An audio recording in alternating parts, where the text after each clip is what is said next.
మన రక్షకుడైన మన ప్రభు అయిన యేసుక్రీస్తు నామంలో మీ అందరికీ కూడా హృదయకాల శుభములు తెలియజేస్తా ఉన్నాడు. దేవుని మా కృపను బట్టి మరొక దినము చూసే ధన్యత దేవుడు తన కృప చేత మన అందరికీ అనుగ్రహించి మనల్ని సజీవులెక్కలు పెట్టిన దేవాతి దేవుడైన మన రక్షకుడైన మన ప్రభు అయిన యేసుక్రీస్తుకు కృతజ్ఞతాస్తుతులు చెల్లిస్తా ఉన్నాడు. ప్రియ దేవుని సంగమా, దేవుని ప్రజలారా, ప్రతి హృదయకాలము దేవుడు మనల్ని జ్ఞాపకం చేసుకుంటూ మన ఆయుష్కాలంలో మరొక దినమును పొడిగిస్తూ మనకు దేవుడు రక్షణ పొందుకోవడానికి అవకాశం ఇస్తున్నాడనే సత్యాన్ని జ్ఞాపకం చేసుకోవాలని ప్రభు పేరిట తెలియజేస్తా ఉన్నాడు.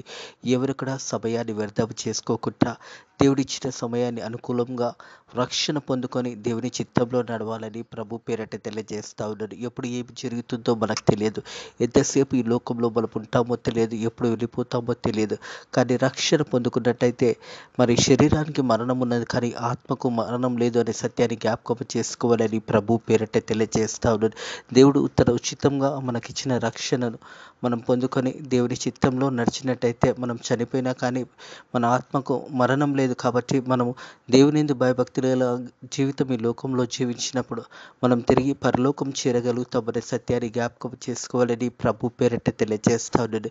ప్రియ దేవుని సంగమా, దేవుని ప్రజల కుటుంబము అనేది దేవుడిచ్చే బహుమానం అనే సత్యాన్ని జ్ఞాపకం చేసుకోవాలి. గర్భఫలము యెహోవా ఇచ్చే బహుమానము.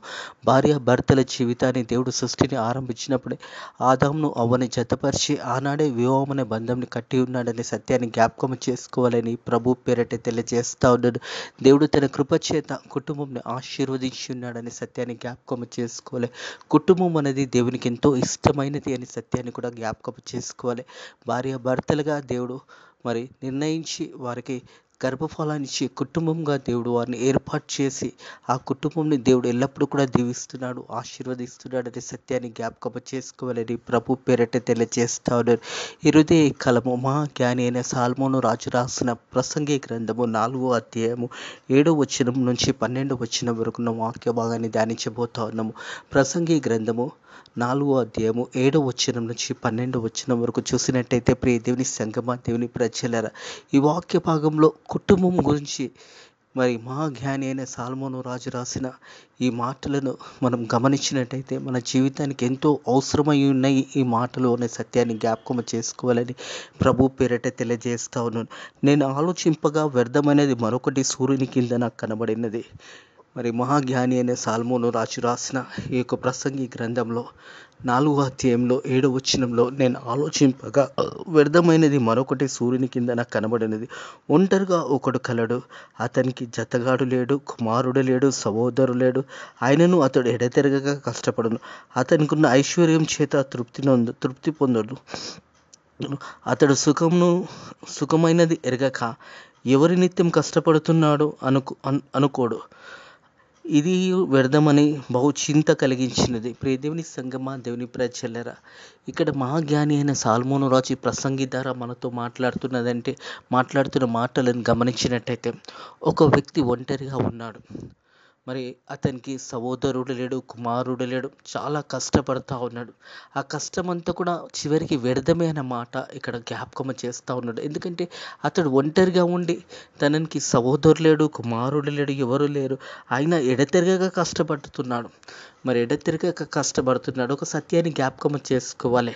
ఒక వ్యక్తి తన ఒంటరిగా ఉండి కష్టపడి సంపాదించిన సంపాదన అంతా కూడా చివరికి వ్యర్థమే అనే సత్యాన్ని ఇక్కడ మహాజ్ఞాని అయిన సాలమోన్ రాజు ఈ యొక్క ప్రసంగి ద్వారా మనతో మాట్లాడుతూ ఉన్నాడు. ప్రియ దేవుని సంగమా, దేవుని ప్రజల, ఒక వ్యక్తి చాలా కష్టపడి మరి ఎంత డబ్బు సంపాదించినా ఒకరోజు ఈ లోక ప్రయాసం నుంచి సమస్తము వదిలేసి వెళ్ళవలసిందే.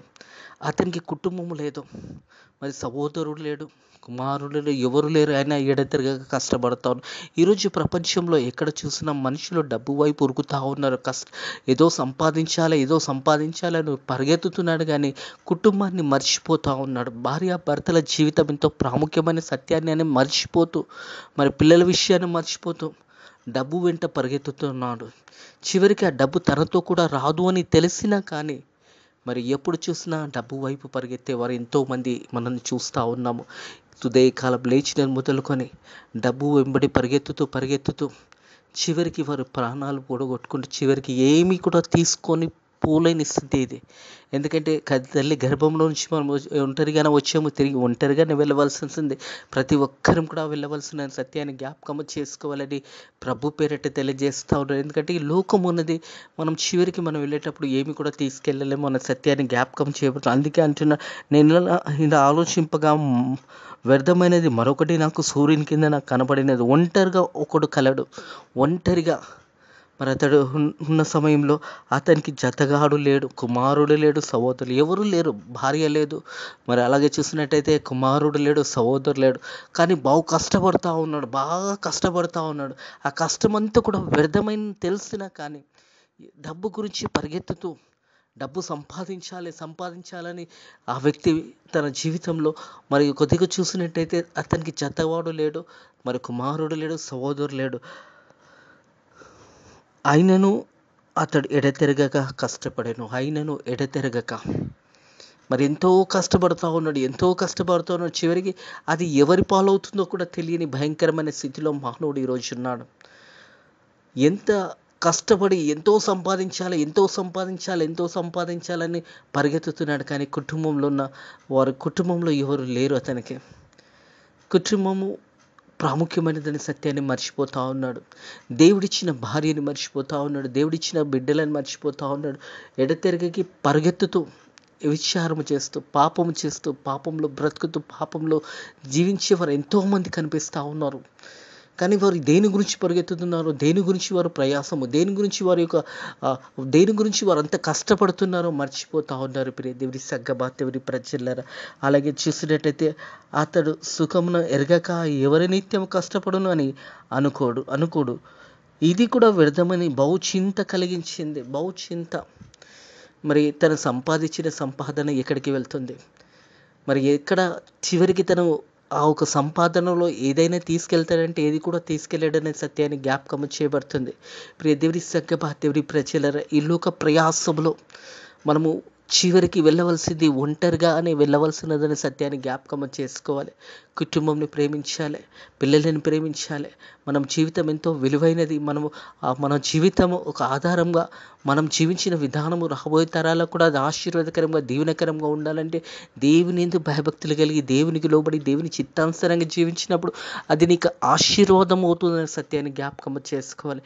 అందుకే ప్రసంగి గ్రంథంలో 4వ అధ్యాయంలో 9వ వచనం చూసినట్టయితే, ఇద్దరు కష్టము చేత ఉభయులకు మంచి ఫలము కలుగును. ఇద్దరు కలిసి మెలిసి ఉండడం ద్వారా మంచి ఫలం కలుగుతుంది. భార్యాభర్తల జీవితం అనేది చాలా ప్రాముఖ్యమైనది. అందుకే వాక్యం అంటుంది, ఇద్దరు కష్టము చేత ఉభయులు మంచి ఫలము కలుగును గనక ఒంటరిగా ఉండుట కంటే ఇద్దరు కూడి ఉండుట మేలు. ఒంటరిగా ఉండుట కంటే ఇద్దరు కలిసి ఉండటం మేలు.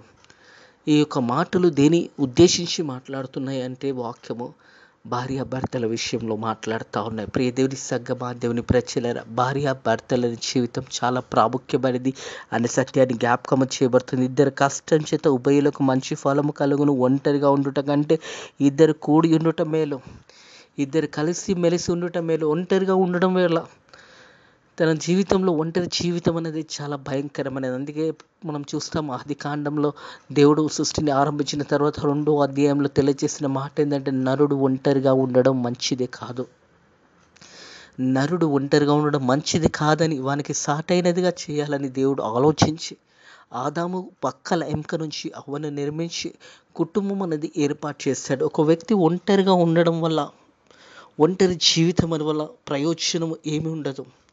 ఎందుకంటే తనను పడిపోయినా కానీ లేవనెత్తేవాడు ఉండడు, దుఃఖం ఉన్నప్పుడు ఓదార్చేవాడు ఉండడు, బాధ కలిగినప్పుడు పక్కలుండి మాట్లాడేవారు ఎవరు ఉండరు. అందుకే వాక్యం అంటుంది, ఒంటరిగా ఉండుట కంటే ఇద్దరు కలిసి ఉండటం మేలు, ఇద్దరు ఉభయలో ఉండుట ఎంతో మేలు అనే సత్యాన్ని జ్ఞాపకము చేయబడుతుంది. అందుకే దేవుడు సృష్టికర్త అయిన దేవుడు సృష్టిని ఆరంభించినప్పుడు, ఆదామును నిర్మించినప్పుడు నరుడు ఒంటరిగా ఉండడం మంచిది కాదని దేవుడు ఉద్దేశించి ఆదాము ఒక పక్కన ఎంచుకుని నుంచి అవ్వని నిర్మించాడు. ఆదాముకి గాఢ నిద్ర కలగచేసే మరి ఆదాముకు సాటైనదిగా అవ్వను నిర్మించాడు. అలాగే ప్రియ దేవుడి ప్రజలారా, భార్యాభర్తల జీవితాన్ని దేవుడు ఏర్పాటు చేస్తాడు. ఒకరికొకరు తోడుగా, ఒకరికొకరు కలిసి మెలిసి, ఒకరికొకరు పడిపోయినప్పుడు ఒకరు లేవనెత్తుతారు, ఒకరు బాధపడినప్పుడు ఒకరు ఓదార్స్తారు, ఒకరు దుఃఖంలో ఉన్నప్పుడు ఒకరు ఆ దుఃఖంను పంచుకొని మరి ఇద్దరు కలిసి మెలిసి ఉండడంలో ఎంతో మేలై ఉన్నదని సత్యాన్ని జ్ఞాపకము చేయబడుతుంది. ఇద్దరు కష్టము చేత ఉభయులు మంచి ఫలం కలుగును. మంచి ఫలాల గురించి చూసినట్టయితే ప్రియ దేవుని సంగమా, దేవుని ప్రజల మంచి ఫలంలో మన గలతీ పత్రికలో రాయబడిన ఫలాలను ఒకసారి జ్ఞాపకం చేసుకున్నట్టయితే, గలతీలకు రాసిన పత్రిక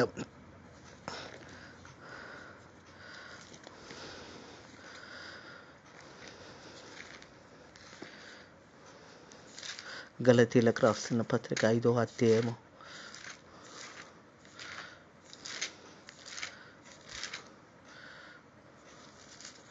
22వ వచనము. అయితే ఆత్మఫలాలు ఏమనగా ప్రేమ, సంతోషము, సమాధానము, దీర్ఘశాంతము, దయాళుత్వము, మంచితనము, విశ్వాసము, సాత్వికము, ఆశా నిగ్రహములు. ప్రియ దేవుని సంగమా, దేవుని ప్రజల ఇవి మంచి ఫలాలు. కుటుంబంలో ఉండవలసిన మంచి ఫలాలు. మొట్టమొదటిది ఏందనగా ఆత్మఫలమేనగా ప్రేమ.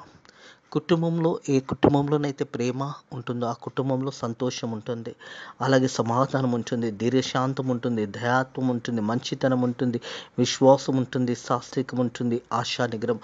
ఇవన్నీ కూడా మంచి ఫలాలు. కుటుంబంలో ఇద్దరు కలిసి మెలిసి ఉండడం ద్వారా కూడా మంచి ఫలము అనే మాట ఇక్కడ ప్రసంగి గ్రంథంలో మా జ్ఞాని అయిన సాల్మోన్ రాజు తెలియజేస్తూ ఉన్నాడు. ప్రియ దేవుని సంగమా, దేవుని ప్రజల ఉభయులు కలిసి ఉండట ఎంతో ప్రాముఖ్యమైనది అనే సత్యాన్ని ఇక్కడ మా జ్ఞాని అయిన సాల్మోన్ రాజు తెలియజేస్తూ ఉన్నాడు. మనం చూసినట్టయితే 9వ వచనం, ఇద్దరు కష్టం చేత ఉభయులు మంచి ఫలము కలిగిన గనుక ఒంటిగా ఉండుట కంటే ఇద్దరు కూడి ఉండుట మేలు. వారు పడిపోయినను ఒకడు తనతో కూడా ఉన్నవానిని లేవనెత్తును. హల్లెలూయా. ఇద్దరు కలిసి ఉన్నప్పుడు, ఒకరు పడిపోయినప్పుడు, అది అనారోగ్యమే కావచ్చు, లేదా శరీర బలహీనతలు కావచ్చు, దుఃఖం ఉండొచ్చు, బాధ ఉండొచ్చు, శ్రమ ఉండొచ్చు, ఇవన్నిట్లో కూడా ఒకరు పడిపోయినప్పుడు ఇంకొకరు వారిని లేవనెత్తుతారు అనే మాట జ్ఞాపకం చేయబడుతుంది. ఒకవేళ ఒంటరిగా ఉన్నట్టయితే, అతన్ని లేవనెత్తేవారు ఎవరు లేనట్టయితే, అతడు ఏమి సంపాదించినా వ్యర్థమే, ఎంత బ్రతికినా వ్యర్థమే. అందుకే అంటున్నారు కదా మా జ్ఞాని, ఇది వ్యర్థమని బహుచింత కలిగించింది. ఒక వ్యక్తి ఒంటరిగా ఎంతో కష్టపడి తనతో ఎవరు లేనప్పుడు మరి అతడు ఒంటరిగా ఒకడు కలడు, అతనికి జతగాడు లేడు, కుమారుడు లేడు, సహోదరుడు లేడు, ఎవరు లేని వ్యక్తి జీవితంలో పడిపోయినప్పుడు లేవనెత్తే వారు కూడా ఎవరుండరు. ఒకవేళ భార్య భర్తలు కలిసినప్పుడు, వారిలో ప్రేమ సంతోషం కలిగినప్పుడు, వారిలో ఒకరు పడిపోయినా కానీ ఇంకొకరు వారిని లేవనెత్తుతారు అనే మాట ఇక్కడ జ్ఞాపకం చేయబడుతుంది. ఒకరు పడిపోయినా కానీ ఇంకొకరు వారిని లేవనెత్తుతారు, వారిని బలపరుస్తారు, వారితో మాట్లాడతారు, వారికి ఆ సమయంలో తోడై ఉంటారనే సత్యాన్ని జ్ఞాపకం చేసుకోవాలి. అందుకే ఆదికాండంలో దేవుడు తెలియజేసిన మాట ఏంటంటే, నరుడు ఒంటరిగా ఉండడం మంచిది కాదు అనే మాట జ్ఞాపకం చేయబడుతుంది. అలాగే కుటుంబము అనగానే ఒకే భార్య కలిగి ఉండాలి, మరి ఒకే భర్త కలిగి ఉండాలి. అది కుటుంబము. దేవుడు ప్రేమించేది విచ్చలవిడిగా జీవించడం కాదు, పాపము చేయడం కాదు, వ్యభిచారం చేయడం కాదు. ఇవన్నీ కూడా పాపక్రియలు. ఇవన్నీ కూడా మంచి ఫలం ఏంటంటే ఇద్దరు భార్య భర్తలు కలిసి మెలిసి ఉండడం చాలా మంచి ఫలాలను ఆ కుటుంబంకు దేవుడు అనుగ్రహిస్తాడనే సత్యాన్ని జ్ఞాపకం చేసుకోవాలని ప్రభు పేరిట తెలియజేస్తూ ఉన్నాను. వారు పడిపోయినప్పుడు ఒకడు తనతో ఉన్నవాడిని లేవనెత్తును. అయితే ఒంటిగా పడిపోయిన వానికి శ్రమ కలుగును. ఒంటరిగా ఉన్నవానికి ఏం కలుగుతుందంటే శ్రమ కలుగుతుంది. భార్యను వదిలేసిన వారు కానీ భర్తను వదిలేసిన వారి జీవితాలు పాపంలో ఉంటాయి, పాపంలో బ్రతుకుతారు. వారి చివరికి వారు వెళ్ళేది ఎక్కడికంటే నిత్య నరకానికి, నిత్య అగ్నిలోకి. ఒకరి పట్ల ఒకరు ప్రేమ కలిగి సమాధానం కలిగి ఉండాలి, దేవుడిచ్చే సమాధానం కలిగి ఉండాలి. ఒకరి సమాధానం లేకుండా ఎవరింతలో వారు వెళ్ళిపోతే పిల్లల జీవితాలు ఎంతో భయంకరమైన స్థితిలోకి వెళ్ళిపోతాయి. పిల్లల జీవితాలను మన చేతులారా వారి జీవితాలను ఆ భయంకరమైన స్థితిలోకి మనం తీసుకెళ్తున్నాము. ఎందుకంటే మనం భార్య భర్తలనే జీవితంలో కలిసి మెలిసి ఉండకుండా, ఒకరి పట్ల ఒకరు ప్రేమ కలిగి ఉండకుండా, ఒకరి పట్ల ఒకరు సమాధానం కలిగి ఉండకుండా జీవించడం అనేది మంచిది కాదు. భార్య భర్తలు ఇప్పుడు కలిసి మెలిసి జీవించాలి, ఒకరినొకరు అర్థం చేసుకోవాలి, ఒకరినొకరు ప్రేమించుకోవాలి, ఒకరి పట్ల ఒకరు దయా సమాధానములు ఇవన్నీ కలిగి ఉన్నప్పుడు ఆ కుటుంబం ఎంతో దీవించబడుతుంది. అందుకే వాక్యం చూసి తెలియజేస్తుంది, వారు పడిపోయినను ఒకడు తనతో వారిని లేవనెత్తును. అయితే ఒంటరిగా పడిపోయిన వానికి శ్రమ కలుగును. ఒంటరిగా ఉన్నవానికి ఏం కలుగుతుందంటే శ్రమ కలుగుతుంది. అది భయంకరమైన శ్రమగా ఉంటుంది. కాబట్టి కుటుంబము, దేవుడిచ్చిన కుటుంబాన్ని ప్రేమించి ఒకరు పడిపోయినప్పుడు ఒకరు లేవనెత్తుతారు, ఒకరు దుఃఖంలో ఉన్నప్పుడు ఒకరు ఓదార్స్తారు, ఒకరు దుఃఖంలో ఉన్నప్పుడు వారి పక్క నుండి వారిని ఓదార్చేవారు ఒకరు కావాలి. కాబట్టి కుటుంబము అన్నది దేవుడు ఏర్పాటు చేస్తున్నాడనే సత్యాన్ని జ్ఞాపకం చేసుకోవాలని ప్రభు పేరట తెలియజేస్తూ ఉన్నాను. వారు పడిపోయినను ఒకడు తనతో వానిని లేవనెత్తును, అయితే ఒంటిగా ఉండి పడిపోయిన వానికి శ్రమ కలుగును, వాని లేవనెత్తేవాడు లేకపోవును. మరి అతడు ఒంటరిగా ఉన్నట్టయితే వానికి లేవనెత్తేవారు ఎవరు లేరు.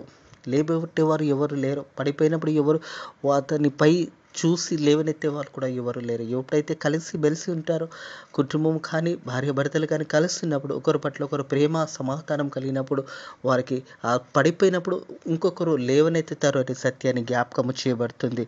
ఇద్దరు కలిసి పండుకునేటలా వారికి వెట్ట కలుగును. ఒంటరివానికి ఎలా వెట్టు కలుగును? ఒంటరిగా ఉన్న వాని మీద మరొకడు పడిన ఇద్దరు కూడా వాని ఎదిరింపగలరు కదా. ఒకవేళ ఒంటరిగా ఉండే కంటే ఇద్దరు కలిసిమెలిసి ఉంటే ఎవరైనా వారి మీద ఎదిరించినప్పుడు వారిద్దరు కలిసి వారిని ఎదిరిస్తారనే సత్యాన్ని జ్ఞాపకం చేయబడుతుందంటే ఒంటరిగా ఉన్నవానికి ఎలాంటి ఆ సమయంలో సాయం రాదు. ఇద్దరు కలిసి మెలిసి ఉన్నప్పుడు ఎవరైనా వారి దగ్గరకు వచ్చినప్పుడు వారిద్దరు కలిసి వారిని ఎదిరించగలుగుతారు, వారితో మాట్లాడగలుగుతారు. కాబట్టి ఇద్దరు కలిసి ఉండుట ఎంతో మేలు అనే సత్యాన్ని జ్ఞాపకం చేసుకోవాలి. ఒంటరిగా ఉన్న వాని మీద మరొకడు పడినెలను ఇద్దరు కూడిన వాని ఎదిరింపగల 3 పెట్టెల తాడు త్వరగా తెగిపోదు కదా. ప్రియ దేవుని సంగమా, దేవుని ప్రజలారా, కుటుంబం అనేది కట్టబడినప్పుడు ఆ కుటుంబం అనేది దేవుడు ఏర్పాటు చేసిండని సత్యాన్ని జ్ఞాపకం చేసుకోవాలి. భార్య భర్తల జీవితం ఒక మాట ఉంటుంది, wife and husband made by heaven అనేసి. పరలోకమందు దేవుడు ఏర్పాటు చేస్తాడు. భార్య భర్తల జీవితం అనేది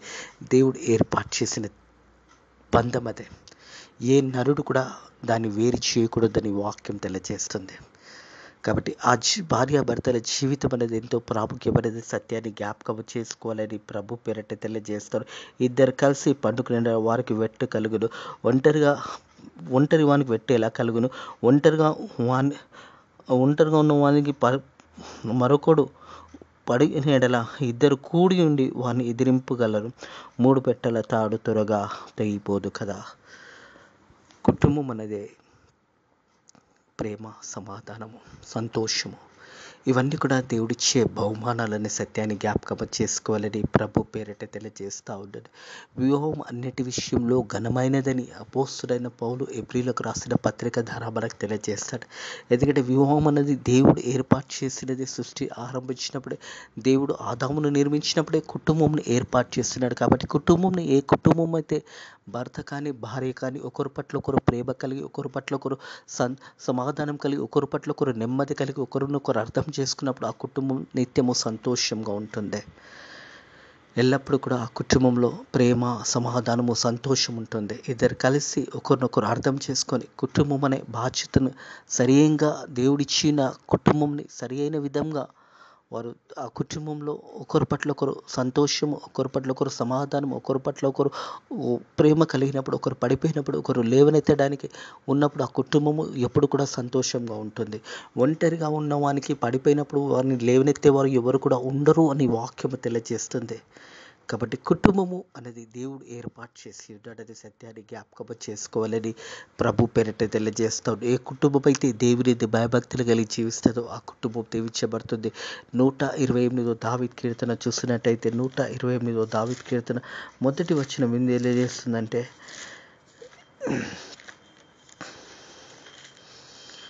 యెహోవా యందు భయభక్తులు కలిగి ఆయన త్రోవలందు నడుచువారు ధన్యులు.